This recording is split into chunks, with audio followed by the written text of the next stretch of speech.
बिस्मिल्लाहिर्रहमानिर्रहीम।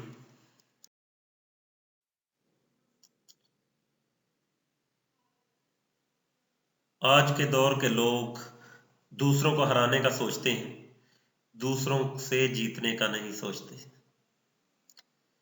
आज भी ये सोच कि दूसरों को हराने की, दूसरों को शिकस्त देने की, दूसरों को नीचा दिखाने की, हाँ, ये सोच जो है एक और तरह की सोच है।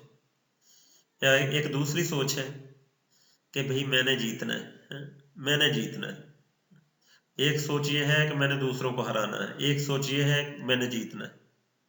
तो भाई ये दोनों सोचों में बहुत फर्क है।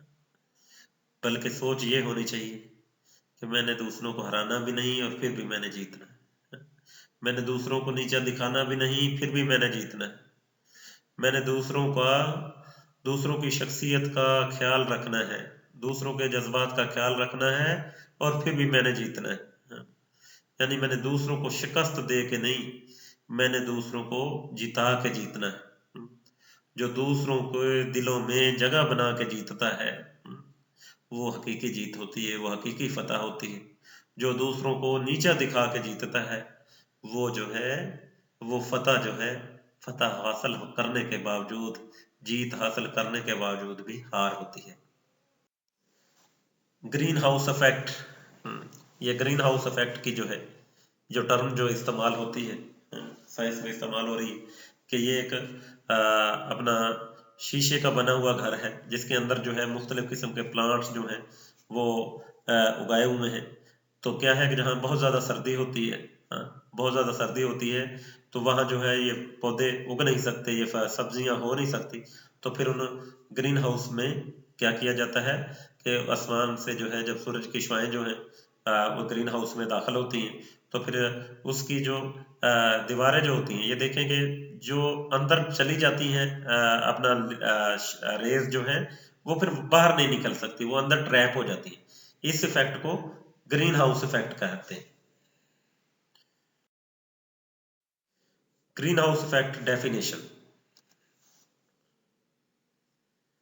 The concentration of carbon dioxide in air increases.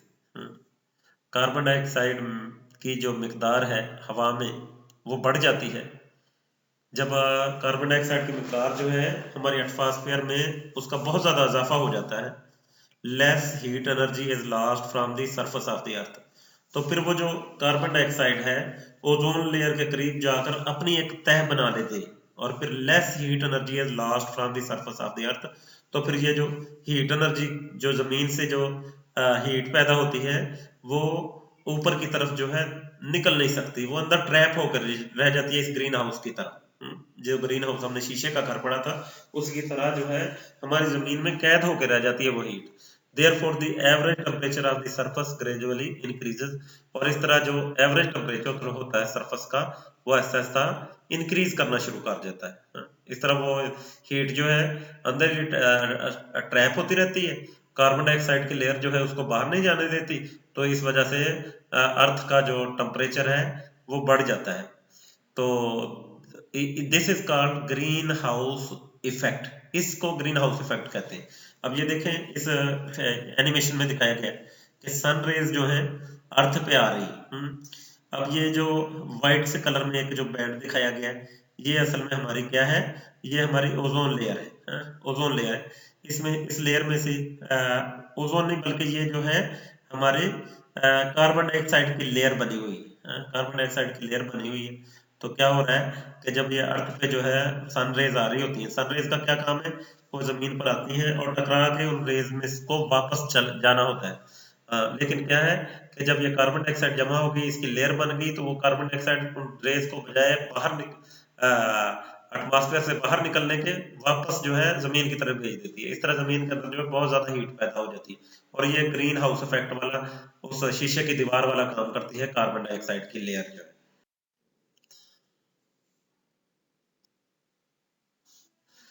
The carbon dioxide form the layer around the earth.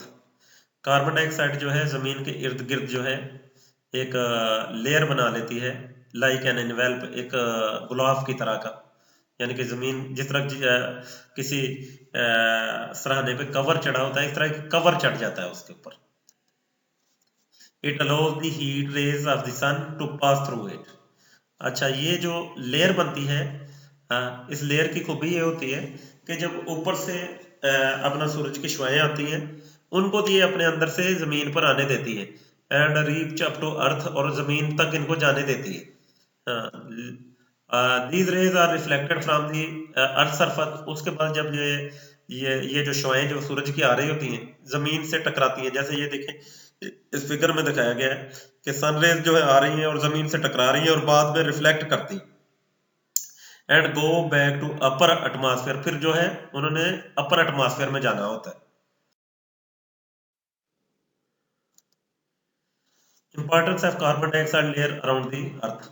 हमारी जमीन के इर्द गिर्द कार्बन डाइऑक्साइड की जो लेयर है उसकी क्या अहमियत है। Normal concentration of carbon dioxide layer retains enough heat. वो कहता है कि जो नॉर्मल कार्बन डाइऑक्साइड है जो कि हमारे पौधों से पैदा हो रही है, नॉर्मल जो जमीन पे कार्बन डाइऑक्साइड मौजूद होती है वो भी काफ़ी होती है कि वो हमारी इनफ हीट जो है हमारी ज़रूरत के मुताबिक हीट को रोकने के लिए काफ़ी होती है, जो नॉर्मल लेयर बनी होती है to keep the atmosphere warm, और ये फिर ज़रूरत के मुताबिक हमारे एटमॉस्फेयर को गर्म रखती है। So normal concentration of carbon dioxide is necessary and beneficial. तो इस तरह जो नॉर्मल कार्बन डाइऑक्साइड की जो कंसंट्रेशन है, मिकदार है, वो ज़रूरी भी है और फ़ायदेमंद भी है for keeping the temperature warm, ताकि टेम्परेचर जो है उसको अपना अर्थ की रिक्वायरमेंट के मुताबिक जो है गर्म रखा जा सके। Otherwise the earth would have been uninhabitable. अगर ये जो है ना, अगर ये कार्बन डाइऑक्साइड की लेयर मौजूद ना हो तो फिर ज़मीन जो है इतनी ठंडी हो जाए, इसका टेम्परेचर इतना डाउन हो जाए कि इस पर कोई भी चीज़ जो है जिंदा ना रह सके। इस लिहाज से कार्बन डाइऑक्साइड जो है, इसकी लेयर जो है, नॉर्मल लेयर जो है, इसकी बहुत ज़्यादा इंपॉर्टेंस है, बहुत ज़्यादा ज़रूरी चीज़ है। The Earth's average temperature would be about -20 degree centigrade. वो कहता है कि अगर ये जो नॉर्मल लेयर मौजूद होती है कार्बन डाइऑक्साइड की, अगर ये मौजूद नहीं होगी, तो अर्थ का टेम्परेचर जो है -20 डिग्री सेंटीग्रेड तक नीचे गिर जाएगा, rather than presently average temperature 50 degree centigrade. बल्कि आज अब जो मौजूदा वक्त में इसका टेम्परेचर होता है वो 15 डिग्री तकरीबन एवरेज टेम्परेचर होता है अर्थ का। अगर ये अपना एटमॉस्फेयर लेयर में जो है कार्बन डाइऑक्साइड की लेयर मौजूद ना हो तो ये माइनस में टेम्परेचर गिर जाए, -20 डिग्री सेंटीग्रेड तक चला जाए, जिसमें जो है एक लाइफ को नॉर्मल वे से हम नहीं गुजार सकते। ये देखें लेफ्ट साइड पे एक एनिमेशन दिखाई गई है कि सन रेज जो है अर्थ पर आ रही हैं, उसके बाद रिफ्लेक्ट होके येलो कलर के रेज आ रही हैं, और फिर ये टकराने के बाद फिर उन्हीं रेज को शो किया गया है ये रेड कलर में। और ये जो है, ये क्या चीजें हैं जो ये दो नजर आ रहे हैं, ये कार्बन डाइऑक्साइड के मॉलिक्यूल्स हैं। जब इनसे ये टकराती हैं तो फिर वापस जो है दोबारा जमीन की तरफ रिफ्लेक्ट आ जाती है। इस तरह ये रेज जो है टकरा के दोबारा जमीन पर रह जाती हैं, ये उनके रास्ते को रोकती है। Cycling of carbon dioxide and oxygen.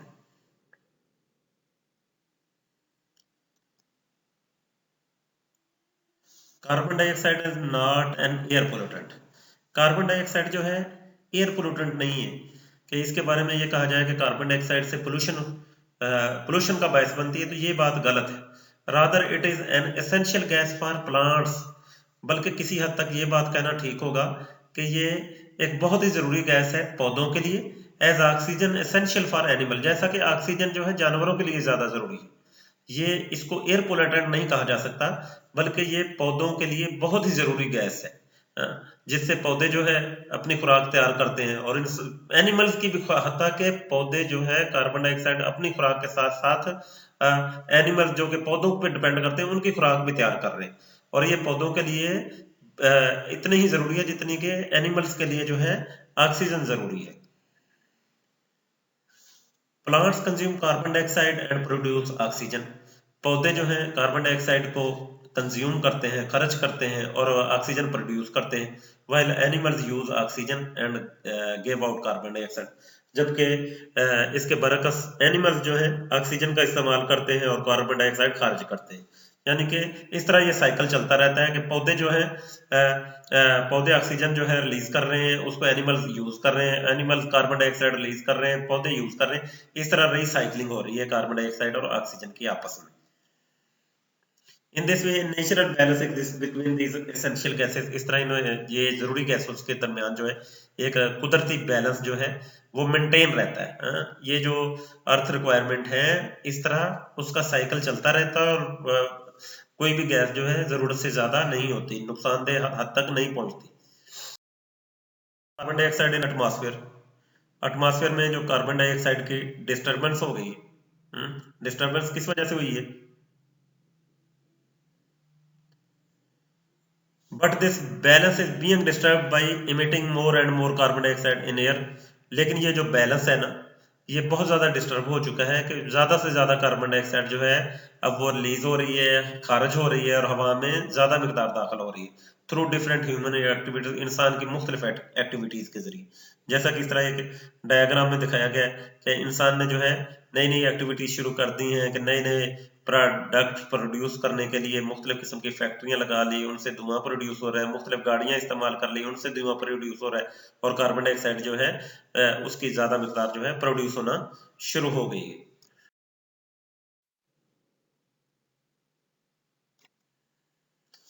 The increase in average temperature of Earth's atmosphere and oceanic temperature। कहते हैं कि अर्थ के अर्थ की जो जमीन की जो एटमॉस्फेयर है और जमीन पे जो समुंदर पाए जाते हैं, पानी पाया जाता है, उनका एवरेज टेम्परेचर में इजाफा हो रहा है। यानी हमारी एटमॉस्फेयर, हमारी हवा का टेम्परेचर भी दिन ब दिन बढ़ता जा रहा है और हमारे ओशंस का टेम्परेचर यानी कि हमारे पानी का टेम्परेचर भी दिन ब दिन बढ़ता जा रहा है due to greenhouse effect. Greenhouse effect की वजह से, क्योंकि कार्बन डाइऑक्साइड की जो लेयर ऊपर बन रही है वो शीशे की दीवार की तरह का काम कर रही है कि जो सूरज की जो रोशनी रेज आती हैं जो कि इसका टेम्परेचर बढ़ाती हैं, वो जमीन पे आकर कैद होकर रह जाती हैं, उनको बाहर निकलने का मौका ही नहीं मिलता। इस वजह से इस अमल को जो है ग्लोबल वार्मिंग कहा जाता है। पानी का गर्म हो जाना, पानियों का गर्म हो जाना और हवाओं का गर्म हो जाना, ये इफेक्ट जो है ग्लोबल वार्मिंग कह रहा है, जिसकी वजह से हमारा टेम्परेचर जो है बढ़। ग्लोबल वार्मिंग में जो है कार्बन डाइऑक्साइड का क्या रोल है, इसके डिसएडवांटेज क्या है? Carbon dioxide is not a poisonous gas. वो कहता है कार्बन डाइऑक्साइड जो है कार्बन मोनोऑक्साइड की तरह, जो कि वो भी एक कार्बन अपना इसी कार्बन का ही ऑक्साइड है, उसकी तरह ये एक जहरीली गैस नहीं है। यट इट्स इंक्रीजिंग कंसंट्रेशन, लेकिन फिर भी किसी हद तक जो इसकी मिकदार में जो इजाफा हो रहा है due to burning of fossil fuels in different human activities. इंसान जो है डिफरेंट एक्टिविटीज में गाड़ियां चला के, फैक्ट्रियों में फॉसल फ्यूल को जला के जो है ज्यादा से ज्यादा मिकदार कार्बन डाइऑक्साइड की जो पैदा कर रहा है, इस अलार्मिंग वो खतरनाक हद तक पहुंच चुकी है, वो हमारे लिए अलार्म की तरह। Because carbon dioxide in the atmosphere acts like a glass wall of A green house. क्योंकि हमारी एटमॉस्फेयर में कार्बन डाइऑक्साइड का ज्यादा मिकदार में मौजूद होना एक शीशे की दीवार वाला काम करता है। ऐसे जैसे हमने अपने अर्थ के इर्द गिर्द शीशे की दीवार बना ली है, जिससे सूरज की शुआएं जो है अब वो जमीन पर आ रही हैं, वापस नहीं जा सकेंगी। एडवांटेज, कार्बन डाइऑक्साइड का जो मौजूदगी है, जिसके इसके डिसएडवांटेज था, तो इसके एडवांटेज भी है कुछ। It has to stop surface from cooling down during night. रात के वक्त जो है ये जमीन को ठंडा नहीं होने देती। रात के वक्त जब सूरज मौजूद नहीं होता, रेज नहीं आ रही होती, तो ये क्या करती है कि जो दिन के वक्त जो हीट ट्रैप की होती है वो उस अंदर ही मौजूद रहती है, उसके अंदर इसकी दीवारों के अंदर ही मौजूद रहती है, जिसकी वजह से एटमॉस्फेयर का जो टेम्परेचर है रात के वक्त ठीक रहता है। अगर ये इस तरह उस हीट को अपना काबू करके ना रखे, ट्रैप करके ना रखे, तो रात के वक्त जो है दर्जा हरारत जो है बहुत ज्यादा नीचे गिर जाए। Mechanism of global warming.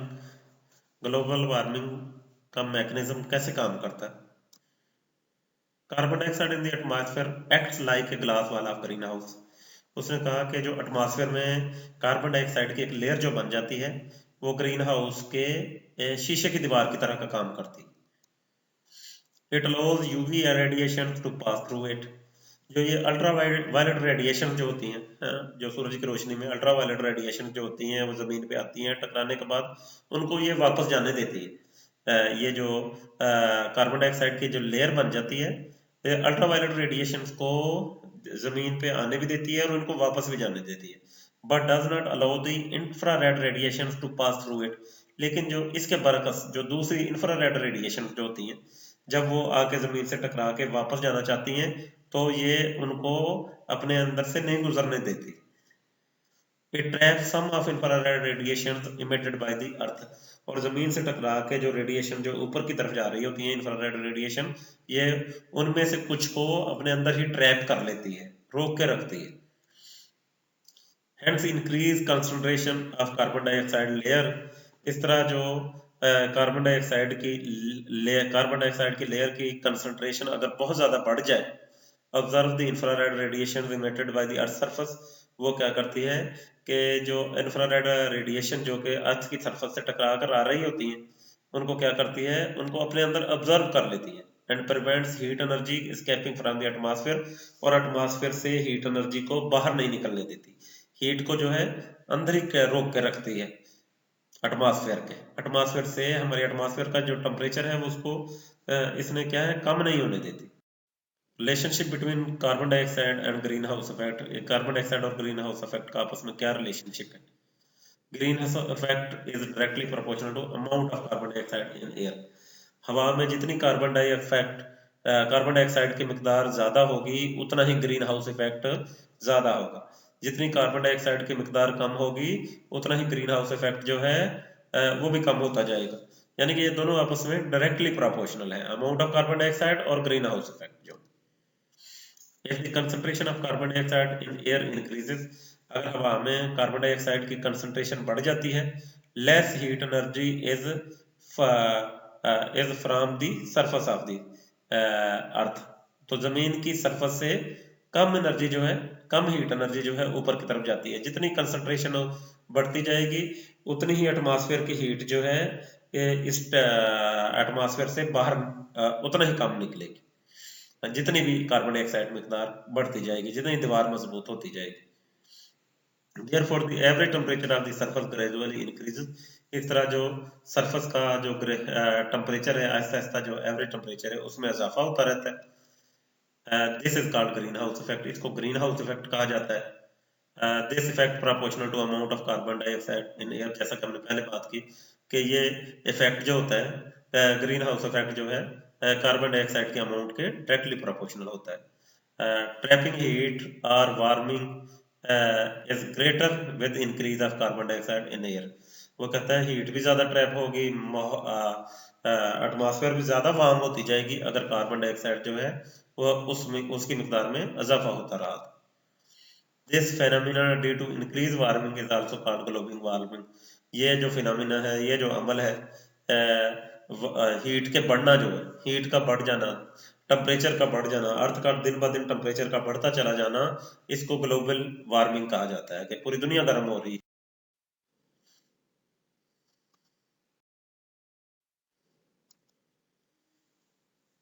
Weather changes, it is causing major changes in weather pattern. Weather के पैटर्न में भी बहुत ज्यादा चेंजेस आना शुरू हो जाएंगे। Extreme weather events are occurring.